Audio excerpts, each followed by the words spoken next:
Thumbnail আর title দেখে আশা করি আপনারা বুঝতেই পেরে গেছেন আজকের রেসিপি কি হতে চলেছে। খুবই সহজ কিন্তু দুর্দান্ত স্বাদ। নমস্কার বন্ধুরা, সুতৃষ্ণাস ফ্যামিলি কিচেনে আপনাদের সবাইকে স্বাগতম। আমার আজকের রেসিপিটি যদি আপনাদের ভালো লেগে থাকে তাহলে অবশ্যই একটা লাইক করে দেবেন, কমেন্ট করে জানাবেন। আর যদি চ্যানেলে নতুন বন্ধু হয়ে থাকেন তাহলে প্লিজ চ্যানেলটি সাবস্ক্রাইব করে পাশে থেকে যাবেন।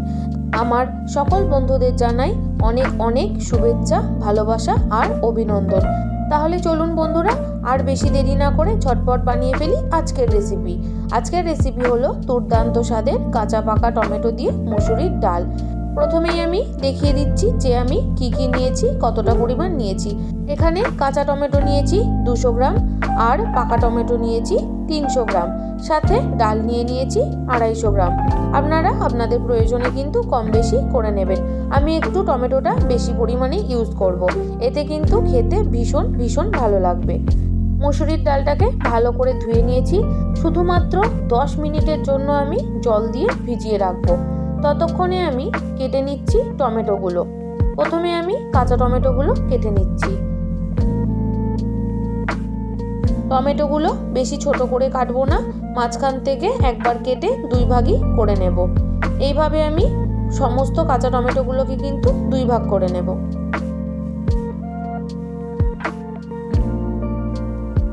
বন্ধুরা, আপনারা তো অনেকেই আপনাদের মতো করে টমেটোর ডাল বানিয়েছেন, তবে একবার এইভাবে আমি যেভাবে বানাচ্ছি এইভাবে বানিয়ে দেখবেন। কাঁচা পাকা টমেটো দিয়ে ভীষণ ভালো হয়। সমস্ত কাঁচা টমেটোগুলো কেটে নেওয়া হয়ে গেছে। এবার আমি পাকা টমেটোগুলো কেটে নিচ্ছি। পাকা টমেটোগুলোকেও কিন্তু আমি বড় বড় করে 2 ভাগ করে নেব। আমি যে টমেটোগুলো নিয়েছি পাকা, সেগুলো একটু বেশি পাকা ছিল, তার জন্য একটু মিষ্টি ছিল। সমস্ত পাকা টমেটোগুলো কেটে নেওয়া হয়ে গেছে। এবার আমি 4 থেকে 5টা কাঁচা লঙ্কা চিড়ে নেব।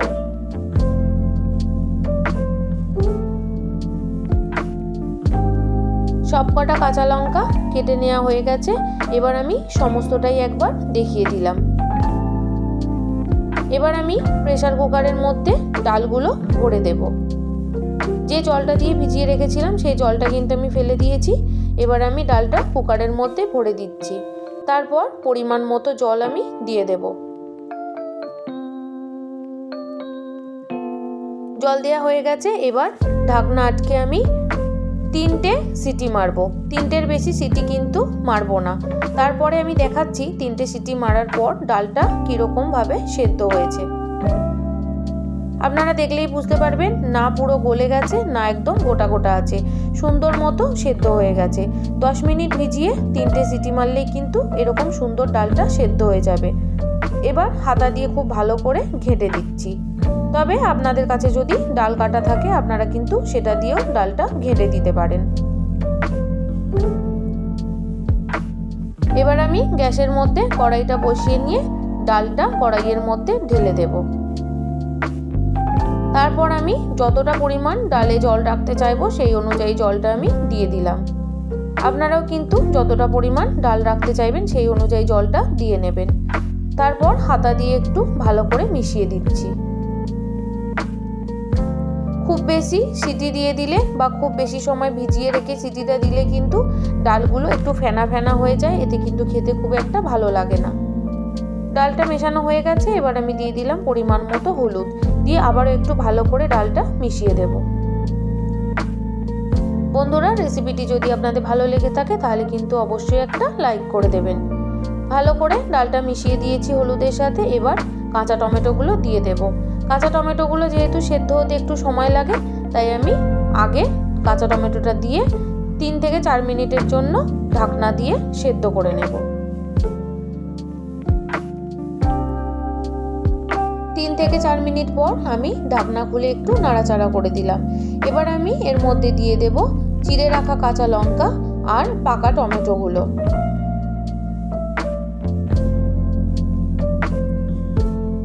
পাকা টমেটোগুলো দেওয়া হয়ে গেছে। এবার ভালো করে নাড়াচাড়া করে দেব। বন্ধুরা, রেসিপিটি ভালো লাগলে কিন্তু অবশ্যই একটা কমেন্টের মাধ্যমে জানাবেন। আর ভিডিও শেষে অবশ্যই একটা লাইক করে দেবেন, কারণ আপনাদের একটা লাইক আমাকে আরো ভালো ভিডিও বানানোর উৎসাহ দেয়। এবার আমি স্বাদ অনুযায়ী নুনটা দিয়ে দিলাম। তারপর আবারও ভালো করে মিশিয়ে দেব। খুব ভালো করে মেশানো হয়ে গেছে। এবার আমি আবারও ঢাকা দিয়ে দেব, যাতে কাঁচা টমেটো আর পাকা টমেটো দুটোই ভালো মতো সেদ্ধ হয়ে যায়। 4 মিনিট পর্যন্ত আমি সেদ্ধ করে নিয়েছি। 4 মিনিট পর ঢাকনা খুলে আমি আবারও একটু নাড়াচাড়া করে দেব। সাথে আমি আপনাদের দেখিয়ে দেব যে কাঁচা টমেটো বা পাকা টমেটো কত সুন্দরভাবে সেদ্ধ হয়ে গেছে। দেখুন বন্ধুরা, আমি কিন্তু খুন্তি দিয়ে হালকা করে চাপ দিলাম, তাতেই কিন্তু কাঁচা টমেটোটা কেটে গেল। টমেটোগুলো সেদ্ধ হয়ে গেছে। এবার আমি ফোড়ন দিয়ে নেব। ফোড়ন দেওয়ার জন্য আমি এখানে গ্যাসে একটা ফ্রাই প্যান বসিয়ে নিয়েছি। তার মধ্যে দিয়ে দিলাম বড় চামচের 2 চামচের মতো তেল। সাথে 3 থেকে 4টে শুকনো লঙ্কা আমি মাঝখান থেকে চিড়ে দেব। শুকনো লঙ্কাটা দেওয়ার পর একটু প্রথমে ভালো করে ভেজে নেব। বন্ধুরা, আমি কিন্তু ডালটা ফোড়ন করার জন্য এখানে সর্ষের তেল ইউজ করেছি। আপনারা চাইলে সর্ষের তেলের বদলে সাদা তেল ইউজ করতে পারেন, কিন্তু সর্ষের তেলটা দিলে বেশি ভালো টেস্টটা হয়। শুকনো লঙ্কাটা হালকা করে ভেজে নেওয়া হয়ে গেছে। এবার আমি এর মধ্যে ফোড়ন দিয়ে নেব আরও 1 চামচের মতো কালো সর্ষে। এবার ফোড়ন থেকে সুন্দর গন্ধ আসা পর্যন্ত ভালো করে ভেজে নেব। বন্ধুরা, আপনারা কারা কারা কাঁচা পাকা 2 রকমের টমেটো দিয়ে মুসুরির ডাল বানিয়েছেন অবশ্যই কিন্তু কমেন্ট করে জানাতে ভুলবেন না। আর যারা যারা এখনো পর্যন্ত বানাননি তারা কিন্তু অবশ্যই একবার এইভাবে বানাবেন।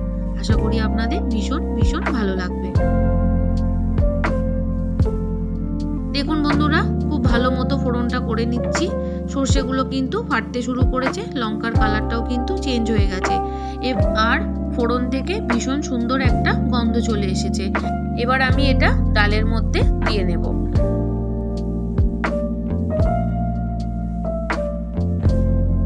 বন্ধুরা, ফ্রাই প্যানের মধ্যে এখনো একটু তেল সর্ষে লেগে আছে, তার জন্য আমি 2 হাতার মতো ডাল তুলে নিয়ে ফ্রাই প্যানের মধ্যে দিয়ে ভালো করে নাড়াচাড়া করে ওটা আমি আবারও ডালের মধ্যে দিয়ে নেব।